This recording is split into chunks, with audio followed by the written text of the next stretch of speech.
Hello, I'm Emily Barker. Joining me in the bunker is SDA National Secretary Joe Bruyn for an update on SDA's 100% pay campaign. Joe, thank you for joining us today. Hello, Emily. Now, the campaign has been launched in Canberra today. What are you asking the federal government to do?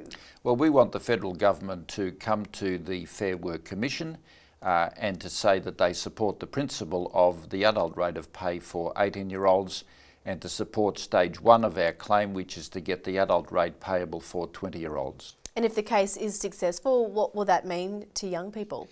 Well, it'll mean that they'll be recognised as being adults for all purposes at the workplace, including their rates of pay, just as they are already recognised as adults for all purposes outside of the workplace. And what sort of response have you had from your members? Oh, it's great. Young people are very enthusiastic about the idea that they will get the adult rate of pay when they reach 18, so they're supporting the campaign and very enthusiastic about it. What about employers? How have they sort of taken this campaign? Well, you get a variety of employers. Some employers like IKEA have already abolished junior rates of pay for their young people, and they pay the adult rate to everybody. Many other retailers have agreed with our claims in our negotiations to pay the adult rate of 20. But there are of course some employers who are reluctant to pay the adult rate for a young person, even though they're doing the same work as say a 20 or 21-year-old or a 30-year-old.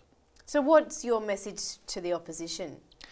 Well, I think that all politicians should get on the bandwagon and support equal pay for people once they turn adults at 18. It's an issue on which all politicians should support that campaign in principle. And these are first-time voters, so it is going to be a big issue in the upcoming election?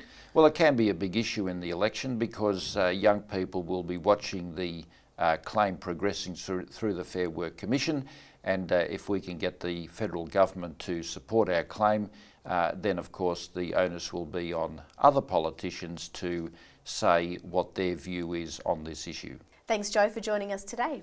Thank you, Emily. And of course you can get behind the campaign at the 100% Pay website.